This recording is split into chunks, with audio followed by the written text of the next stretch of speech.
So Wisconsin, and you end up in Orlando, but Yes. you also went through Chicago. What was going on there? Well, from Wisconsin, but right on the border of Wisconsin, which now actually is kind of funny. It's become a little bit of a magic mecca. There's Tristan Crisp's got a show in that town. Joe Diamond's got a little show. I think Nino's doing like a mentalist show. So I kind of left a town that I thought could never hold performance, and there's like 3 shows going on. Wow. Because it's become a real big tourist town. We set the Playboy Club there when I was a kid. So that was the big attraction. In Wisconsin? Yeah, right over the border. There was the Playboy Club in Lake Geneva, Wisconsin. So is that real close to Chicago? Right over the border? Yeah, it's like an hour. Okay, well, that's depends nice. on traffic. So this is where all the people from Illinois would come up, bring their boats, spend time on the lake. You know, they'd have nice little houses around our little lake. So it was basically all summer long, all you saw was Illinois license plates. And it's just kind of grown into a more tourist area over the years, bigger and bigger. Wow. Yeah. But so I always thought I could be a magician in Wisconsin. I need to go to the city. So I'd go down there a lot, perform at different venues, hotels, restaurants. I did a couple shows for Dennis Rodman's place. It was called Illusions back in the day. So that was kind of cool. And I hated snow.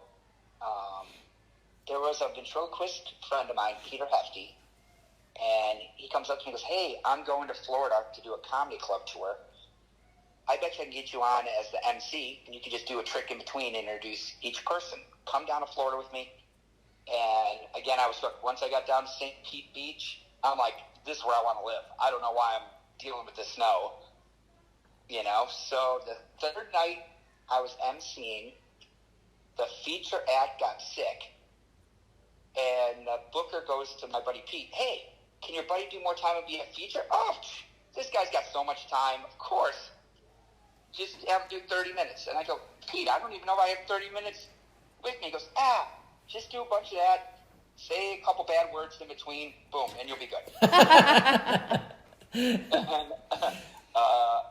it was a great night. It was one of those magical nights where no matter who was on stage, the audience would have loved. They were just a great audience. The guy goes, "Cool, he's now the feature."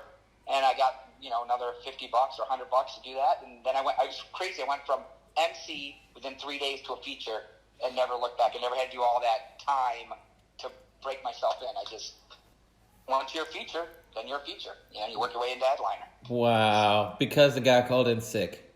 Yes. That's So awesome. Perfect. Yeah. That's and awesome. And then we got to travel Florida, and I got to really see the area doing the comedy club circuit. And I was like, when I can, I'm moving to Florida. I'm out of the Midwest. So what year are we talking when you did your first tour down there? This was 96. That was the year I graduated high school. Oh, great. Make me feel old. Wow. No. I'm letting everybody... My wife is laughing at me. She said she was in the 6th grade. Oh! But no, because I love comedy as well, man. So, did you see any big names and work with any big names in these comedy club circuits?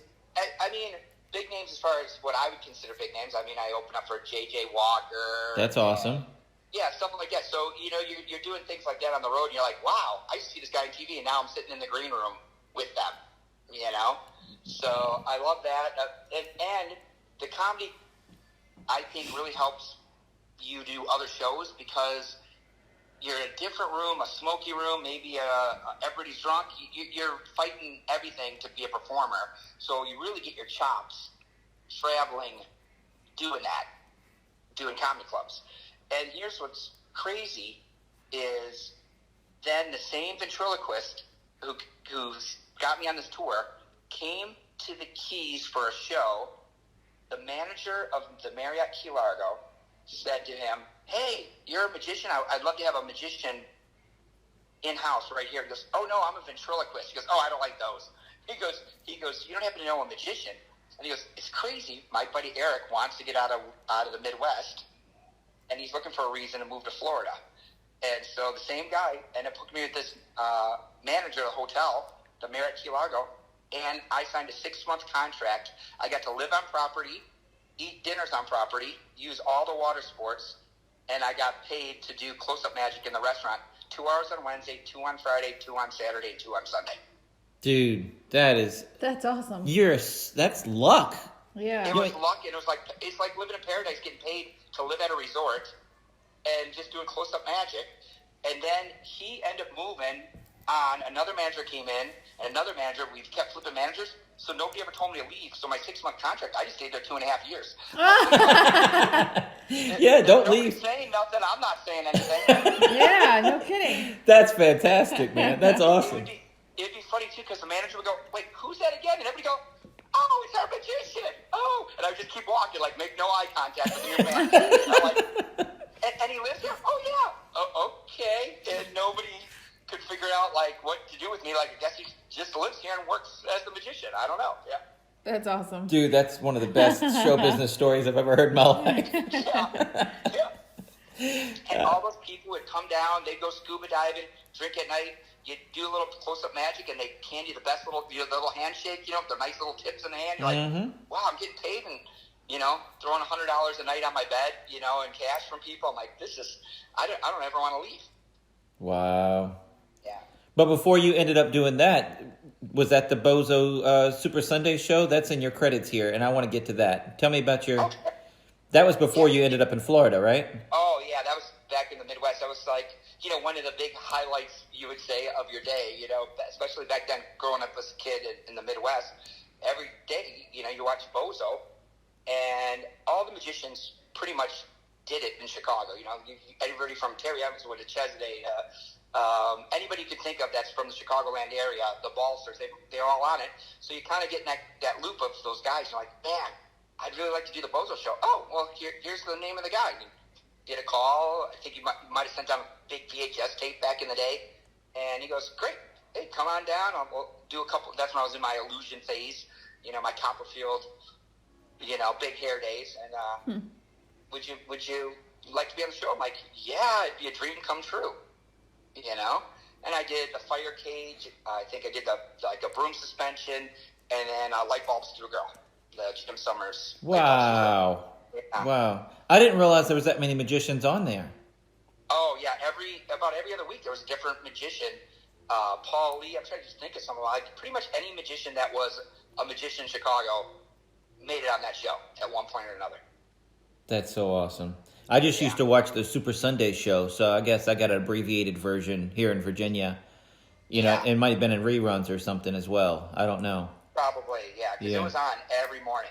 It was like people would wait. I think the tickets were like something ridiculous, like a 3-year wait.